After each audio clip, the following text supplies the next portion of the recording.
Now we wanted to show you a spring, but a little section leading up to the spring.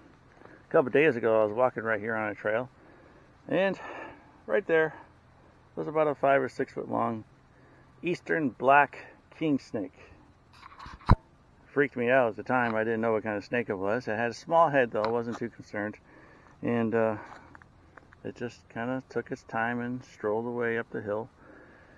And I learned the king snakes are the good ones. They're the ones that kill and eat the copperheads and the other poisonous snakes. So I'm really happy to have a king snake down here in the trail. Now if you look right here, this creek is dry. Now this is basically just a runoff creek. But 2 or 3 weeks ago, there was a flash flood in here. And that log was washed down and tons of things were washed down. There was a huge, actually this tire with the rim in it was washed down, and it filled this entire spring area because there was a little tree going across. Filled the entire spring area with leaves and muck and everything. Just 2 logs, actually those right there, those logs were washed down into the creek, into this area. So we had to clean it all out. And we then created, hopefully, I don't think they're going to withstand, we're going to need to put bigger rocks, but hopefully a diversion so that if there's any flash flood again, it's going to come to these rocks and just wash past the spring instead of stopping up in the spring. There was a log, a tree that we had to cut down that was pretty much dead, but it was so solid still, we just brought it down and hung it across the spring. Now here is our spring.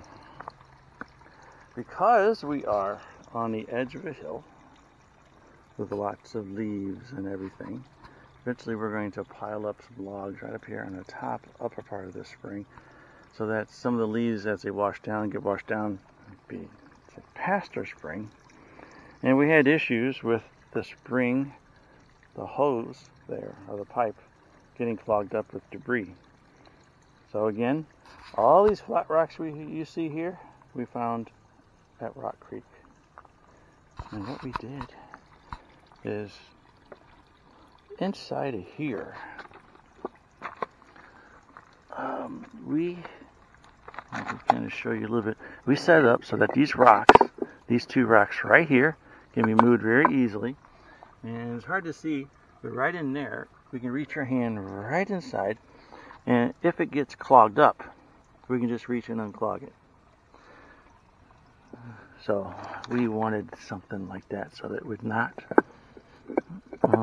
leaves and things would not collapse onto it. So we just found flat rocks. So underneath there is one large rock right there that has a flat side. Similarly, back in there is another large rock with a flat side. So we took those rocks, put them there, actually, and below that we put a Rock Creek rock at the very bottom.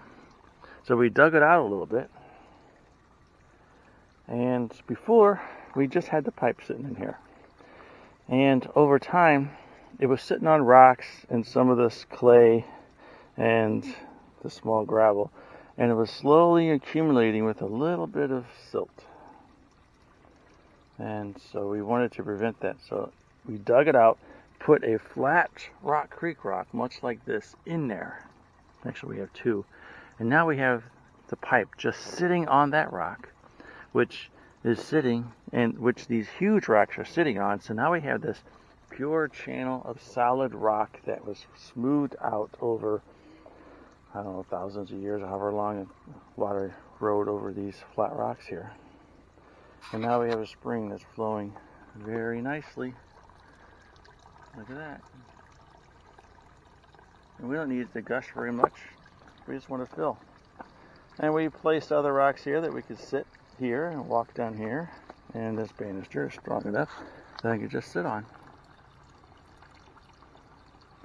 Now, instead of going and purchasing spring water, we just come here and get our spring water. And yes, we've had it tested. And it's tested out to be as good, if not better, than spring water you buy in a store. We are so excited. Because this right here, when I was a kid, actually this used to be this large opening. There used to be a tree here. And as a kid, we would go down and this creek goes way down, all the way down to a lake about a quarter mile or half a mile from here. So we used to play here as kids. And then we would come here, if we were thirsty, we would just come and get a drink out of the spring. And so when I visited here, this is like 40, 50 years after all this time, when I visited this, I was like, is the spring still here? And we came down here, and it was still running.